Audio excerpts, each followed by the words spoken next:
When the government is disciplined about its own spending, it reduces the need for the Reserve Bank to compensate for overstimulatory policy with high interest rates. And we have lived that reality in recent history, where the government of the day, the Labour-led government, chose to put its foot down on the spending accelerator, and that helped drive inflation forward, meaning that interest rates had to rise very quickly, eventually having a crushing effect on our economy.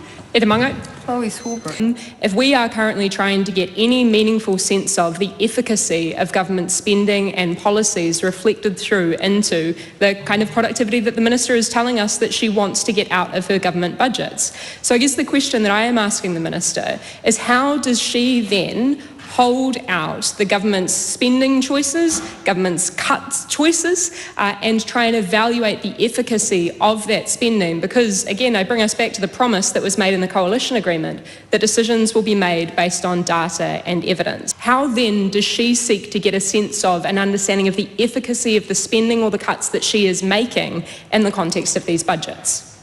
Honourable Nicola Willis. Well, Madam Chair, it's a very confused argument from the member because it makes two wrongful assumptions. The first is that all government spending is good spending.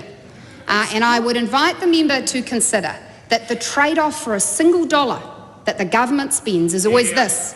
That dollar could have been spent by mum or dad or the residents of Auckland Central in their own household. And so we must always make judgments about where that dollar is best used for ultimate productivity. And I would put to that member that the last government did a very, very poor job of those trade-offs. The second assumption that the member has made is that the only way that we drive productivity forward is through our spending decisions.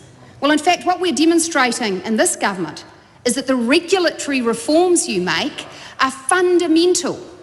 Moves like making sure that people don't have to jump through red tape and hoops to put a granny flat in their backyard are actually a way of enhancing productivity. Getting rid of the productivity-sapping Resource Management Act that has been weaponised against development, against investment, against housing will be good for productivity. And so we published a document, and the member should read it, Going for Growth, which summarises a number of actions across 5 key themes of activity which we are taking to drive productivity forward. They are not all spending initiatives, nor should they be. Some of them are legislative, some of them are regulatory.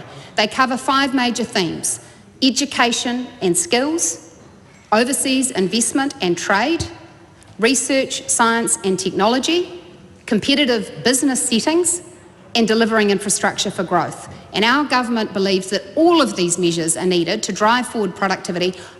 I welcome the member's new interest in this, because I have never seen from the Greens an agenda which would actually drive this economy forward, would allow it to grow more, and lo and behold, allow some of our businesses to be more profitable. Chlöe Swarbrick. Thank you.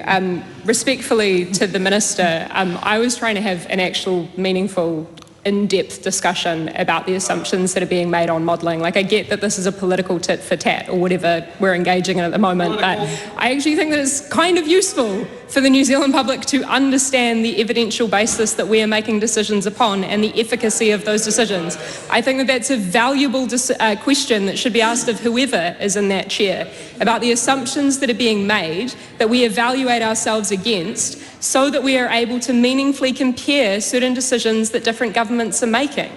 So I guess, Madam Chair, this is where, again, to some of the other points that the Minister has made, I'd just actually like to point out, because she frequently will jump down the throat of myself or any other member who dares to mention the likes of what we've heard from the known degrowth Marxist institutions like the IMF and the OECD, who in recent missions have pointed out in the 2024 economic survey from the OECD, and I quote, "Shares, land and owner-occupied residential property are tax-favoured. To ensure the tax system is not overly distorting saving and supporting broader growth," that is the thing that the Minister tells us that she wants to see more of happening, "capital gains taxation reform should be done as part of a wider review of tax settings for savings. New Zealand's tax settings remain an outlier in some respects to international comparison," end quote. Madam Speaker, I thought that this was a chamber of debate. in which we're supposed to have meaningful discussion on an evidence-based manner so that we can progress things. But Madam Speaker, I guess my final question to the Minister is whether she is at all willing to ever meaningfully engage in the evidential basis for how so profoundly distorted our tax system is to see people continue to plough capital into housing, which is deeply unproductive and counterproductive to everything that she says she's trying to get out of our economy. Honourable Nicola Willis. Madam Chair, I entirely reject the claim that I'm not interested in evidence. Because actually, in 6 years of a Labour-led government which her party supported, we have very clear empirical evidence of what happens when you have a spend, borrow, hope and tax policy.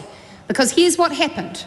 We had a cost of living crisis that was intergenerational in its significance, with inflation blowing out to 7.3%, strangling many families, putting them in significant pain. We then had a Reserve Bank that was forced to drive up interest rates, which, by the way, Member Swarbrick, have a significant effect on those wishing to enter the housing market, because when interest rates are very high, it's pretty difficult to afford a loan. We then had the crushing effect that those high interest rates have on economic activity and a significant economic slowdown. My point is, the evidence is that the approach that the member promotes has resulted in economic damage to New Zealand. The second point that the member raised was around my interest in tax settings that encourage productive investment and that encourage savings, and I can assure the member that yes, I am interested in competitive tax settings that encourage investment, and I can assure the member also that I am interested in policies which promote savings. I would also point out to the member that the facile simplification which is sometimes this debate is reduced to, forgets the fact that in New Zealand we do have land taxes. We just call them rates. Rates are charged on those who own property and land holdings. They are not charged on those who do not own land or property.